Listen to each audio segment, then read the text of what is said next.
Welcome to TTTV. I'm Pam Stask reporting from the 2009 International No-Dig Show in Toronto.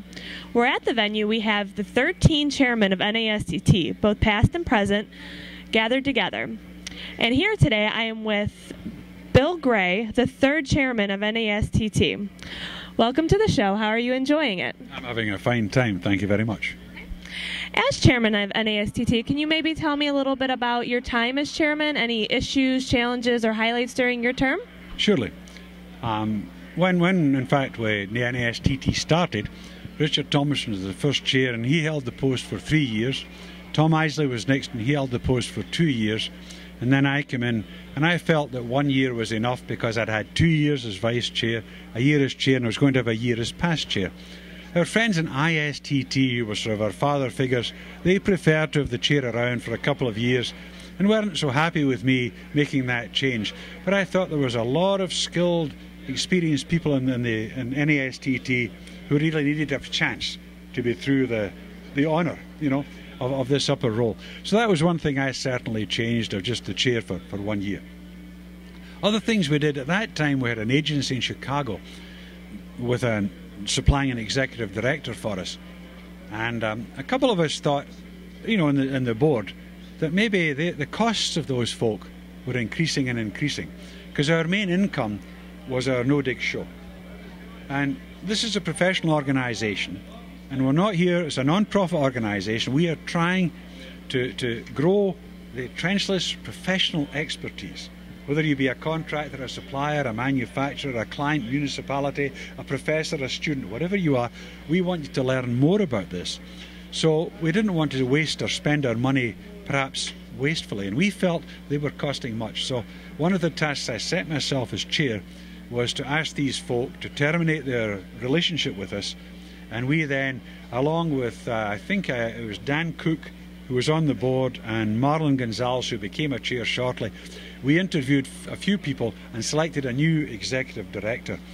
And that executive director in turn brought in John Hemphill, who became our executive director, who brought in Angela Gosh, who's our assistant executive director. And that's a ways back. And now we have our own, executive, and it saved us a lot of money. And frankly, I think it improved things all over, and our membership has steadily grown under their leadership. So the two things I guess I changed were the time of the chair and the executive director of the association. And how would you personally say that NASTT has impacted the industry? I think it's done a power of work myself. 20 years ago I had been doing presentations on trenchless, and people weren't sure what trenchless meant. And you're trying to explain it's this or it's augering. Oh, I've done that. Is that trenchless? Yes, it is.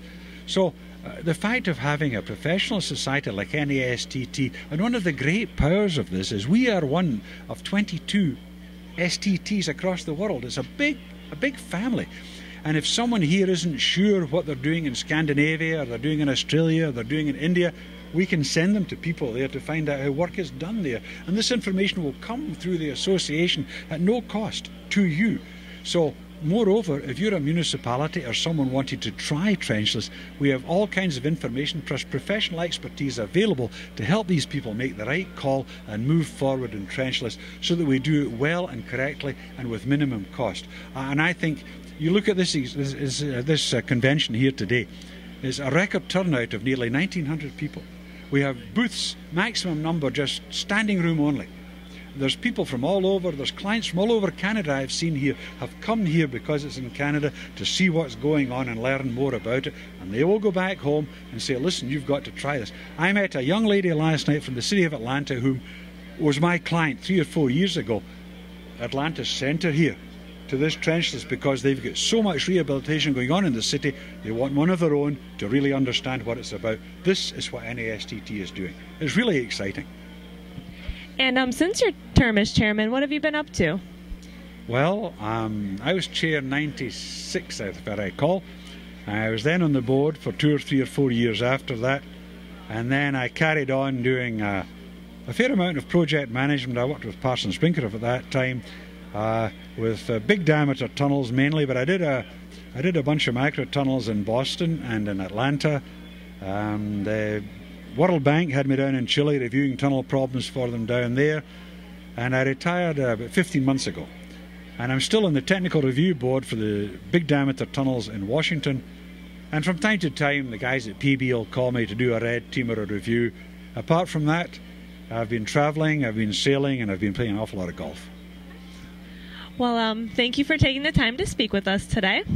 And thank you for tuning in to TTTV.